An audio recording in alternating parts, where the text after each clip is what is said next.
I'm David Griffin. It's the 26th of October 2017 and I'm in Rotherham and I'm talking to Chris Middleton. Chris, you're very long period as chairman at Derbyshire, 8 years. Not quite without parallel, but it was long enough, I think, as far as you're concerned. But you were given a particular task, were you not, before you ended your chairmanship? And actually, it was the introduction of a new county. There'd not been one since the 1920s with Glamorgan. So, how did it come about that A, Durham became a first-class county, and B, you were the man who chaired the process? Yes, how did it come about? I'd like to know.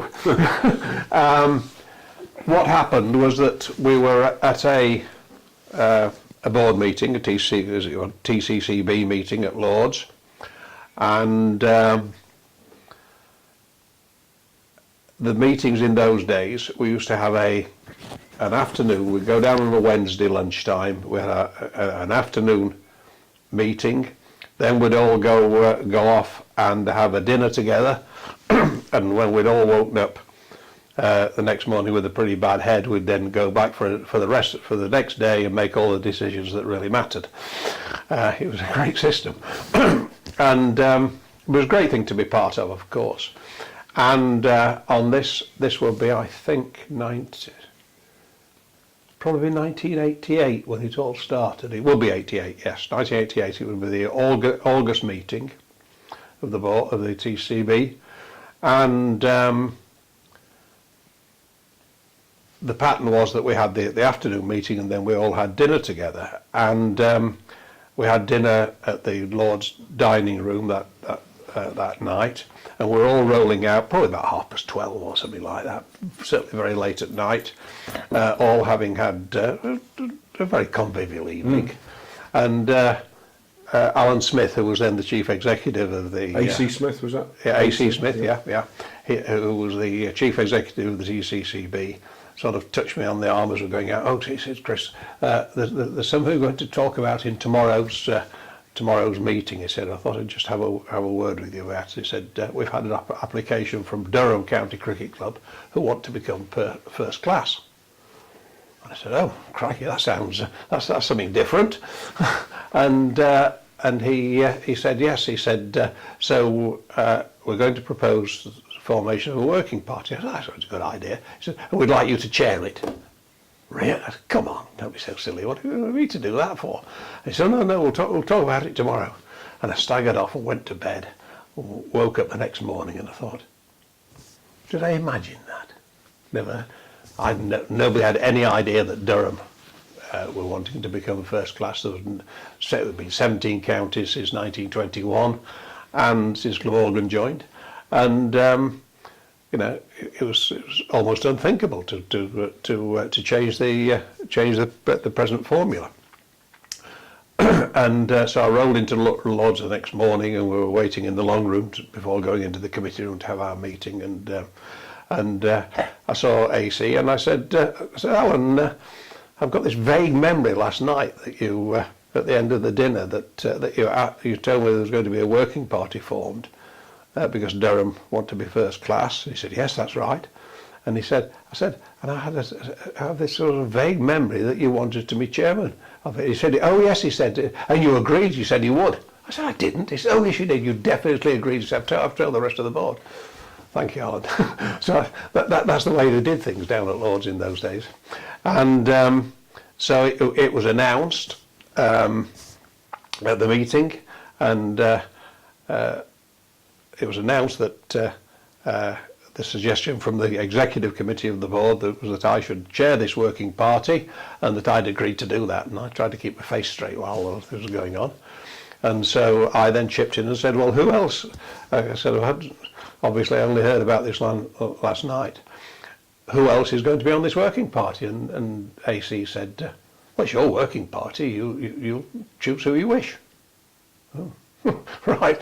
So there I was, sort of landed with the job and having to think very quickly on my feet. And the original approach by Durham were in fact to Lancashire.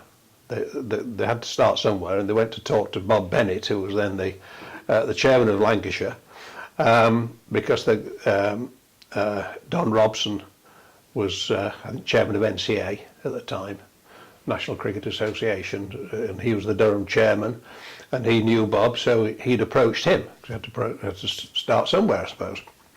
And so I asked Bob if he would join the committee, and he said he would. And then I thought, well, so we've got two chairmen.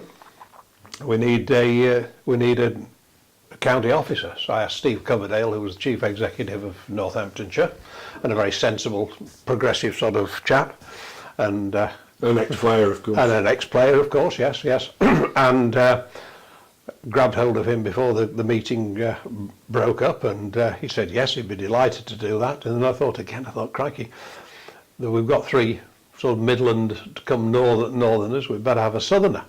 And I looked round, and there was a chap from Kent who I thought was quite a reasonable fellow, whose name now completely escapes me, but it doesn't matter. I approached him because he was the chief executive of Kent at the time, and he said yes, he'd be delighted to do that as well. So that was the four of us, and so we set out on this sort of voyage of discovery.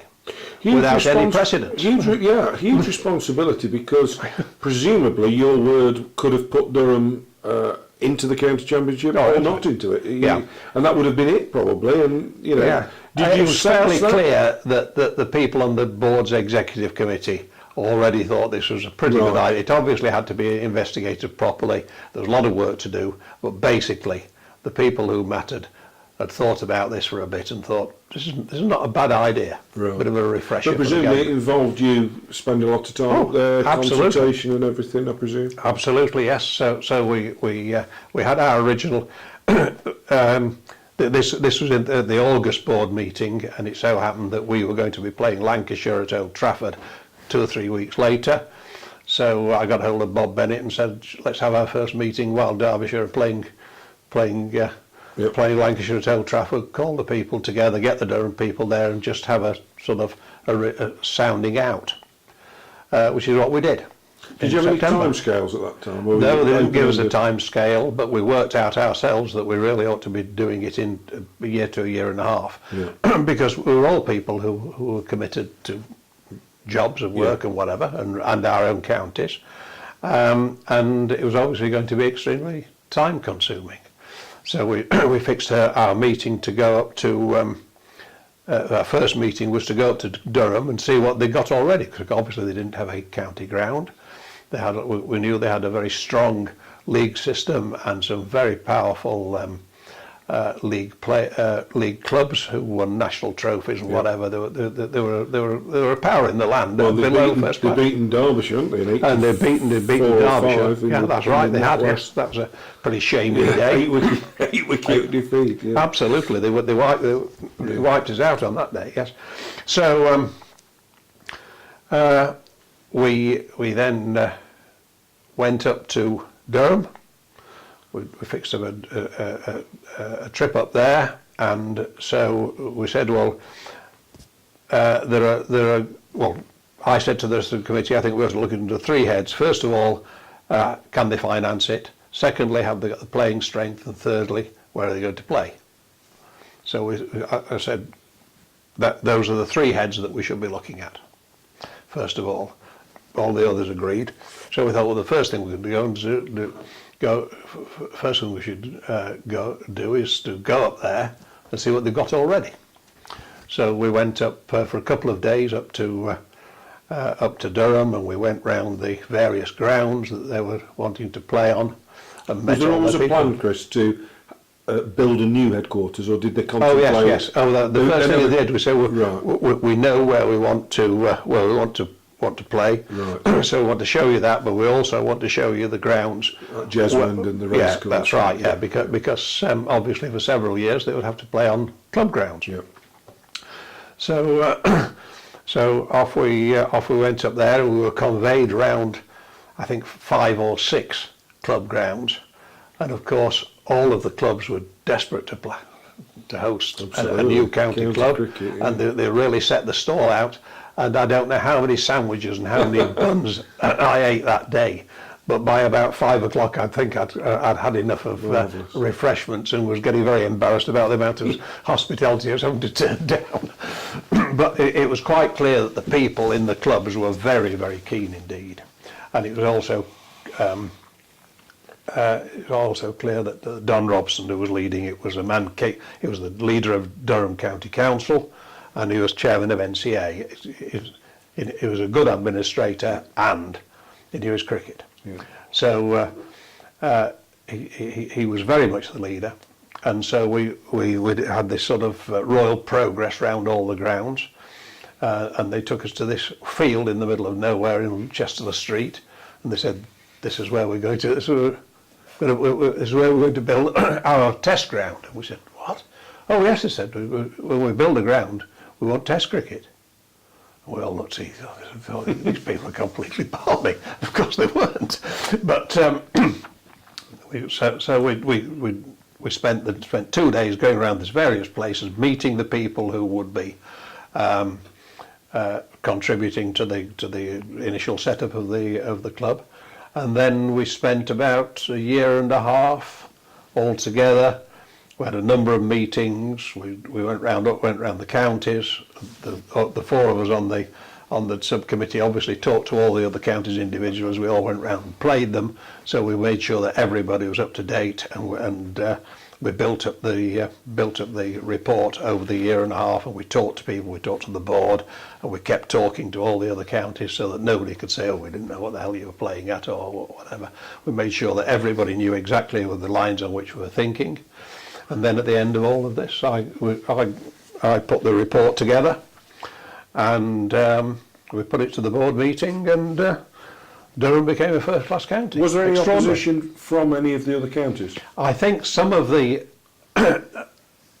southern counties, the southern coast counties, were apprehensive because most of the people down there are probably, if you'd asked them to point out Durham on a map, wouldn't have really known where it was, because they didn't travel north, and they thought Yorkshire was far enough. They thought Yorkshire was quite far enough. Most of us think Yorkshire was far enough. And in terms of, I mean, you look back now at the success they've had, and we know that they've had at the time of talking, they've had a bad time of it. But they've probably been one of the most three or four most successful red ball sides this century. Absolutely. There must be a sense of some pride. You look back and think you had a little part to play, a significant part to play in the start-up. So. It was a job nobody else will ever do, because there'll never be another. I don't think there'll ever be another first-class county. 18 is certainly plenty, and even a lot of people around think 18's too many. Yeah. Now here's a question you might not be able to answer, but it'd be interesting. They've produced a conveyor belt of players in the last decade. Had Durham not been a first-class county, do you think they would have, from their remoteness up in the northeast, would they have still found a way through Yorkshire with their change in, allowing players from outside Yorkshire to play? Because the thought that Collingwood, Stokes, Harmison and co wouldn't have got through. They'd have played for it. I mean, Durham supplied players to other counties all over England and had done for quite a long time. I remember once making a list of all the Durham born players who played county cricket over 100 years or whatever, and it was an extraordinarily long list. Yeah. I can't remember them all now, but it was certainly a very substantial list, and we had no doubt that they would produce decent cricketers. But we did warn them, because they thought they were going to win the championship the first year, of course. And we said to them, look, you'll be at the bottom. You'll have to get used to being at the bottom. Oh, no, we'll never be at the bottom. And of course they were for 3 years, nearly 4 years. They were at the bottom, but as they got the whole thing into gear, and the young players they brought in got some experience in first-class cricket, and they started zooming upwards, and my goodness, they've done well, although they've got a bad time, having a bad time now, but that is because they've overreached themselves on building the ground, as far as I'm concerned, building the ground for a test ground. They were determined to do it, and my feeling all the way through was we don't need another test ground. We've got 5 or 6 are plenty. We don't need any more. And in the end, I think it's the money that they put into turning their ground into a splendid test arena is really what has probably caused their current problems. But I think it'll come back from them. Well, it's been interesting to hear from the horse's mouth how a county came almost into being. I know there were already a county playing minor counties, but fascinating to hear from someone who was there at the sharp end. Thanks very much, Chris.